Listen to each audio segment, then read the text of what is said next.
such an asshole! Everybody, the old captain here. It's Asshole Consulting. If you got questions, I got answers. If you got money and you send it to me, go to assholeconsulting.com. You can send your questions there. Hey man, Stephen Molyneux answers his questions for free, and Dear Abby does. Yeah, and that's why there's a 3-month backlog on Stephen Molyneux, and that's why, well, it's not why Dear Abby's dead, but Dear Abby's dead, and she never answered all the questions. But for money, I'll answer all your questions, and blah, blah, blah. Listen to me because of reasons. Hey, Aaron. First I want to thank you for what you do, bro. I've learned a lot watching your videos. I recently read both Reconnaissance Man and Bachelor Pad Economics. I highly recommend it to all males, period, and any female that ever stands to even stand a shot at love, life, family, or whatever. My life has been so fucked up, I really don't wish to try to convey it to you in this email. Just take my word, it was fucked. Yeah, he sent me another email, and I was like, oh yeah, that's pretty fucked, man. That's it. And then I do want to give a shout out to Glendon Cameron, because he said, yeah, you and Glendon Cameron helped us. So Glendon, if you're listening, you helped this guy down here as well.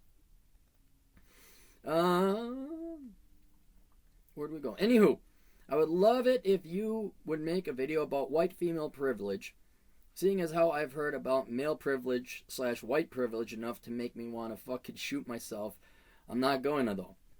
I want to also say I am not a jobless millennial living with my parents. I'm approaching 30 and have lived on my own since around the age of 22. Yeah, then you're not a millennial loser. Longer if you consider that 18 through 22 was spent sleeping in cars and friends' couches. Yeah, that's totally legit. Yeah, you were a true adult at 18, which cannot even be said for my generation. I knew very few people that could do that, or did. And sometimes at my mom's, it's, honest to God, and sometimes at my mom's, I sort of did reconnaissance when I dropped out of culinary school in my first semester. Good, and you avoided culinary school because it's all bullshit. I used to teach at Le Cordon Bleu. It's fucking bullshit. But they went bankrupt. I'm sure you'll have a field day with this one. I'd like you to be as empirical as possible. I don't want to just sound like some guy complaining about women like a virgin toe. Also, if you could give the video an awesome title / optimize it for keywords so that it has the potential to meet the eyes of white women, that'd be awesome. I know this really isn't going to change the state of affairs in this sad world, but it may be at least open a few more eyes to reality. Let me know what you'd like. Thanks. I'll keep you anonymous. Well, okay, so I did do the research, and yeah, it gets annoying with the whole, oh, you're white, you have privilege. Oh, you have a penis, you have privilege. You don't know it. We just decided to say it because a bunch of worthless fucking liberal art academics and politicians say so, because basically we're lazy fucks and we want your money. That's basically what it boils down to. When you ever hear privilege, that person is saying, when you translate to English, it means I'm a lazy fuck and I'm going to use traits, not accomplishments, traits I was born with, because traits don't take anything. Traits are beliefs, like I'm a Christian, I'm pansexual, whatever, I believe in this, religion, stuff like that. That takes no effort. And that's why it results in tribalism. And we're better, or we deserve things because traits, because reasons. Not because you worked harder, you studied STEM, you did calculus, stuff like that. So it gets really tiring if you're male, doesn't matter your race, or because the women say, you just man in your class. It's like, just go fight a war. Go work in the oil industry. Just shut the fuck up.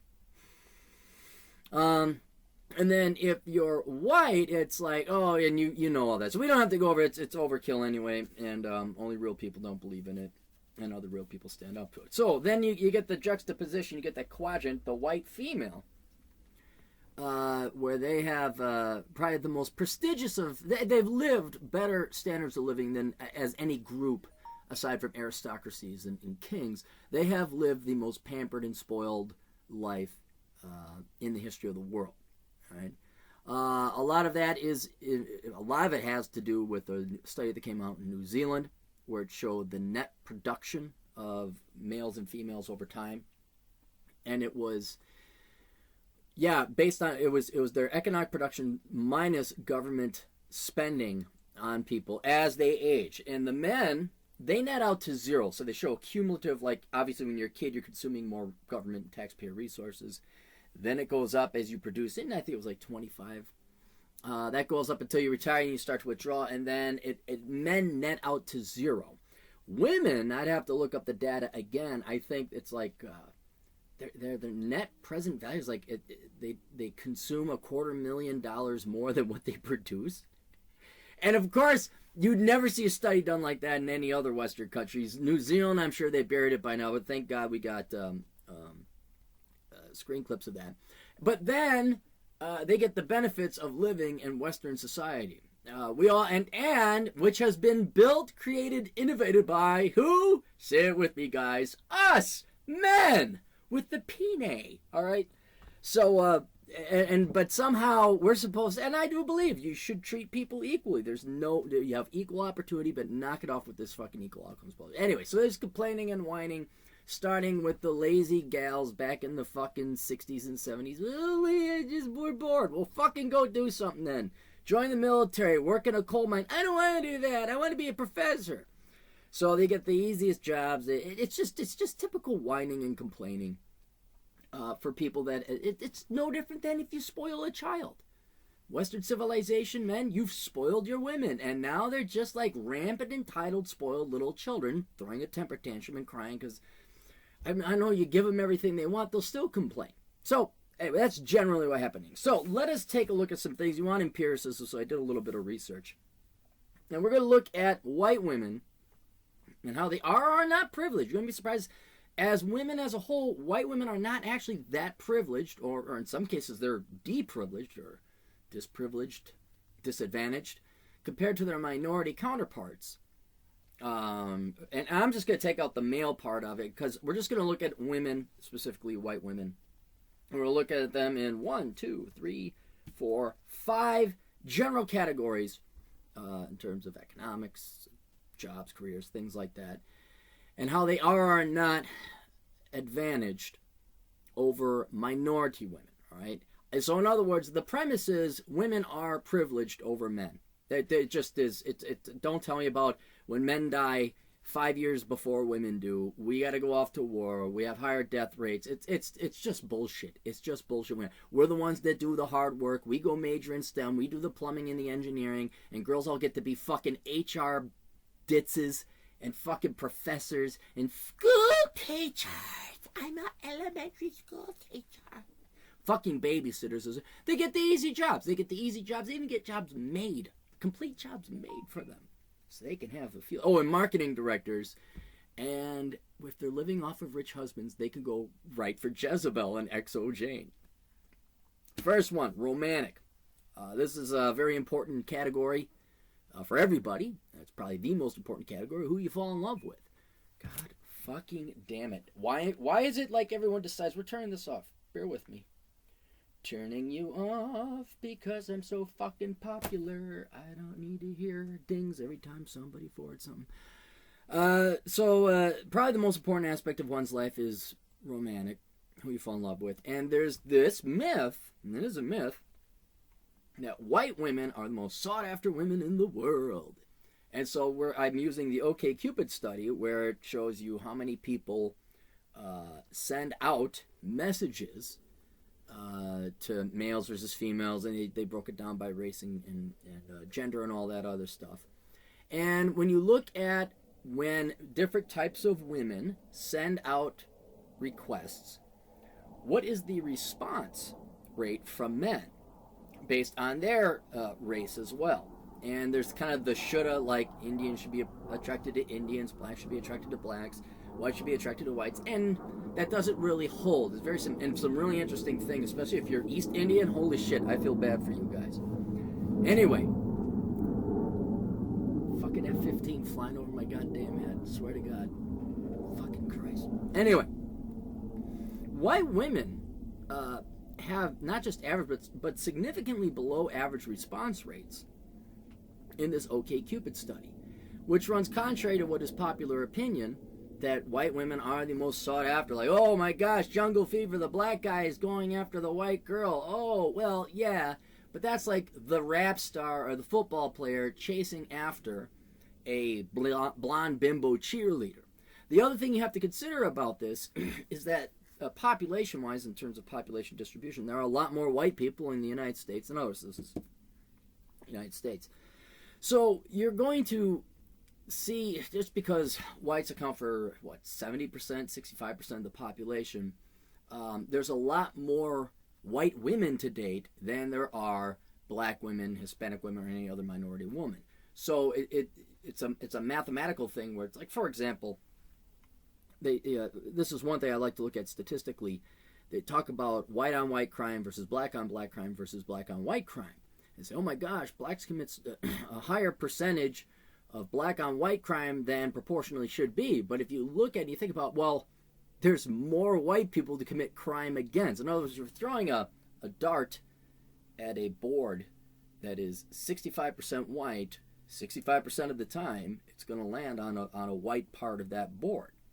So that's the statistics that you're kind of worried. So keep that in mind in the background. Still, regardless, people don't really respond positively to white female messages on OkCupid.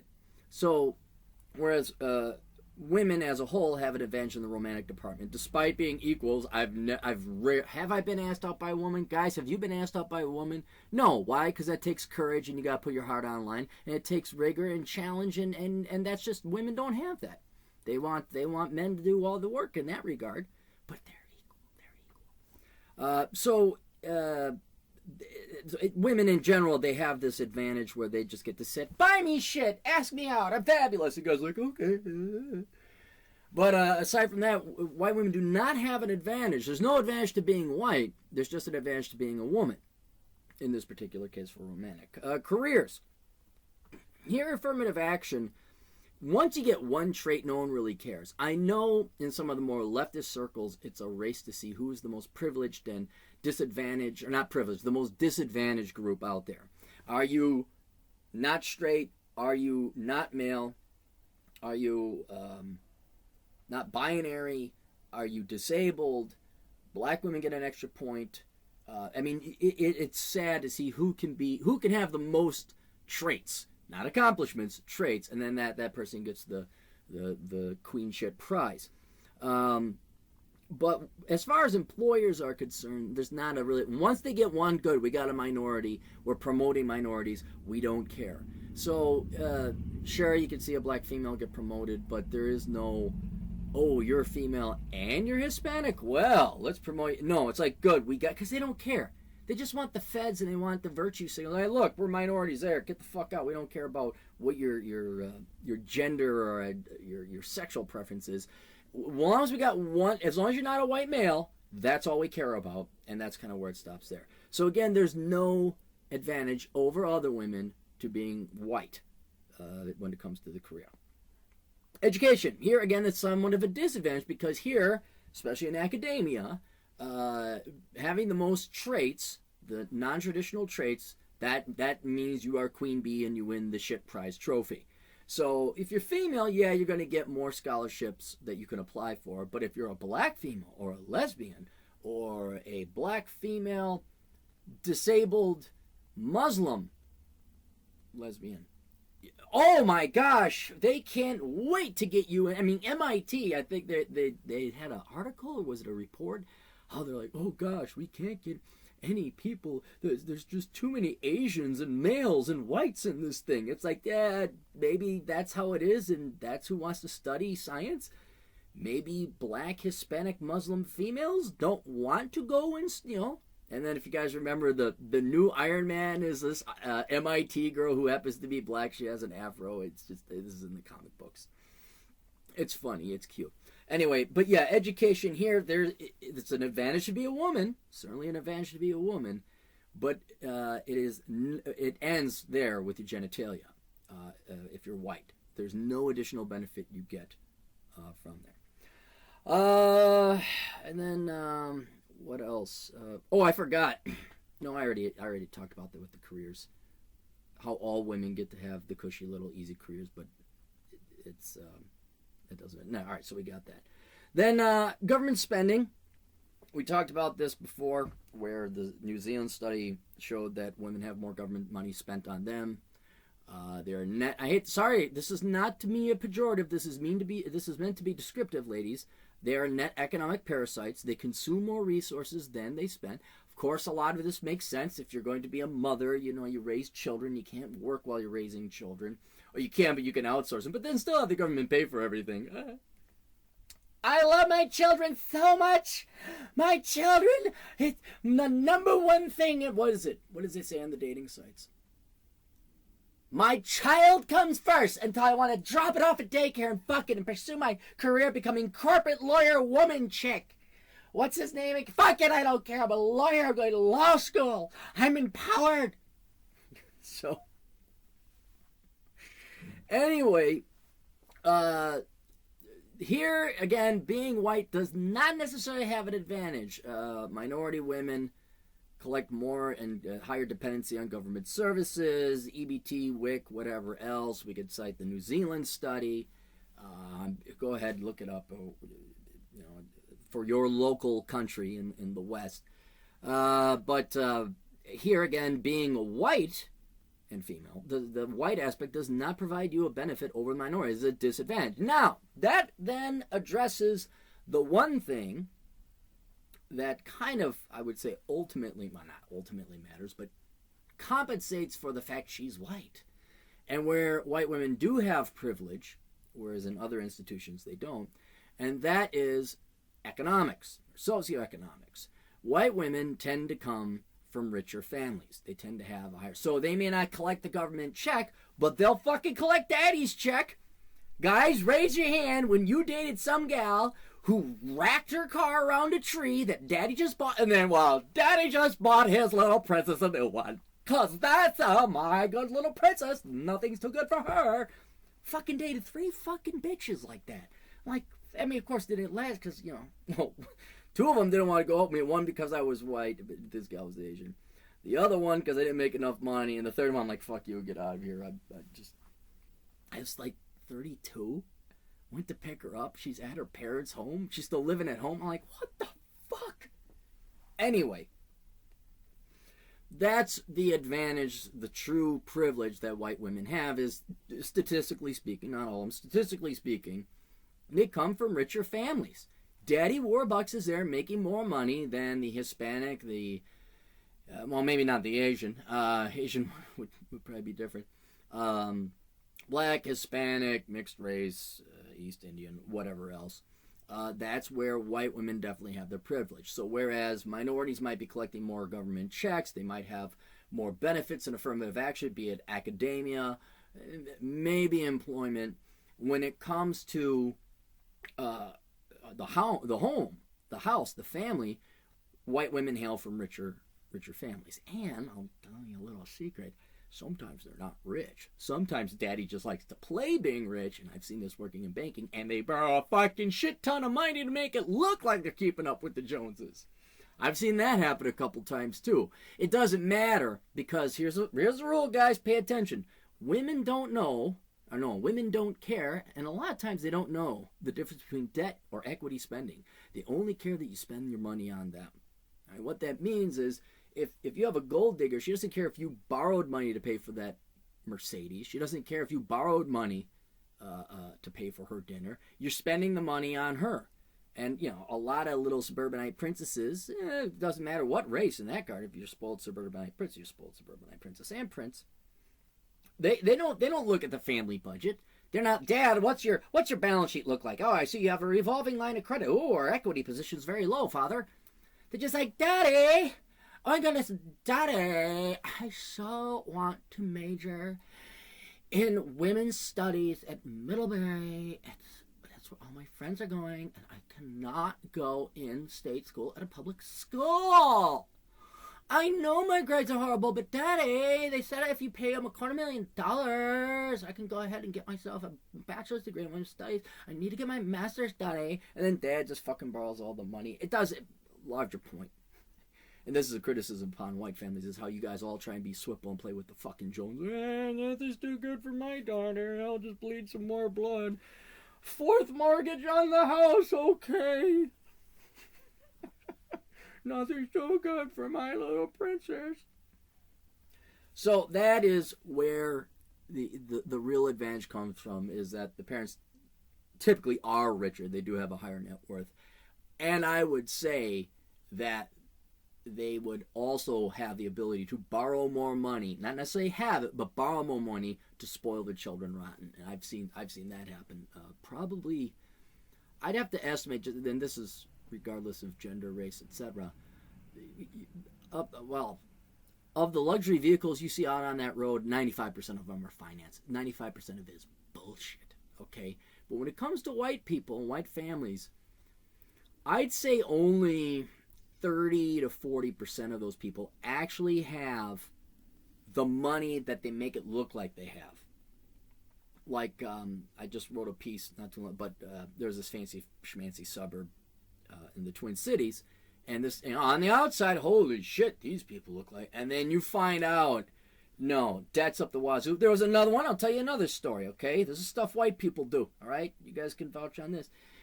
This family made, was it $1 million a year between the husband and wife? Did they make a million? Not that they had $1 million. They made $1 million. Maybe, no, that's too much.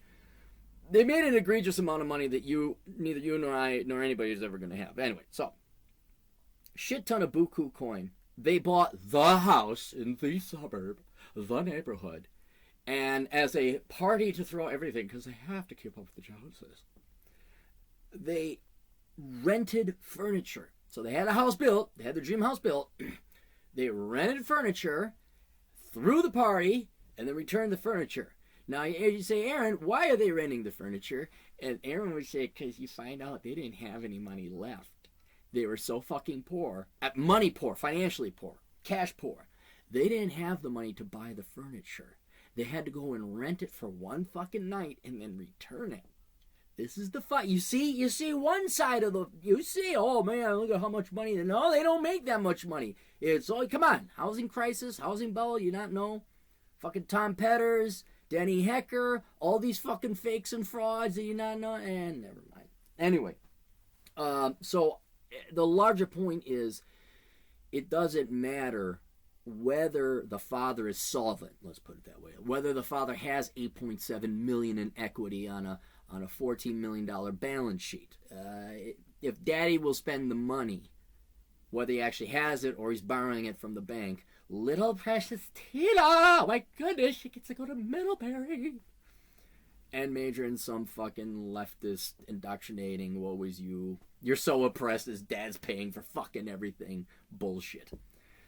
So that's it. Now, the sad thing, and let me just end on a high note, which is going to be reality, the truth. You have to understand, I just did a post called Is Wealth Toxic? And this kind of overlaps with what we're talking here. People who think they're disadvantaged, people who use the privilege thing, like, oh, I'm female, so they're immediately the professional victims, typically have it pretty darn good. People who have actually suffered poverty are thankful for what they have. They're thankful for the economic opportunities, and they're too fucking busy getting out of poverty, majoring in the correct shit, having real legit, because they can't afford to mess up what opportunity they have. They can't afford to waste their time. They can't afford to waste their money. So the people who are bitching and whining have the time and money to bitch and whine. Like, I like to know the average income of all the gals at the Million Meg March. Like, where do you get your money? Are you a government employee? Do you get some cushy little government job? Did daddy pay your way through college? Did you default on a loan? Did you divorce a guy and take his money? All right? People who complain usually never suffered in the first place. They're spoiled. And what's going to happen over time, and you can see this happening with the classical entitlement feminists from the 1960s and 70s, where they just wasted their lives. I'll say it again, so maybe we all learn a lesson. The number one thing in life is, say it with me, guys, other human beings. Quality other human beings.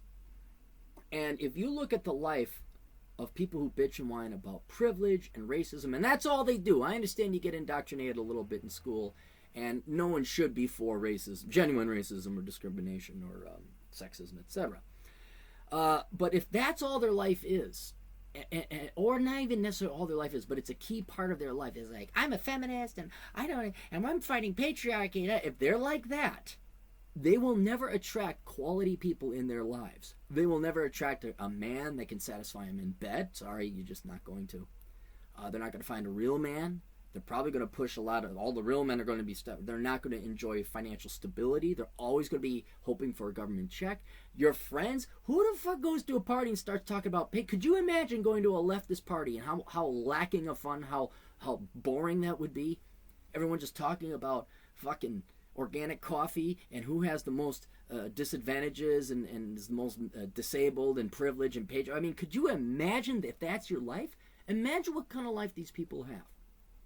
So, it may be agitating to have people accuse you of being a racist, an unknowing racist or unwitting racist or sexist, because you're a white male and institutional reasons, and because privilege. You just don't know it because you don't know it. And it's like, yeah, okay, fine.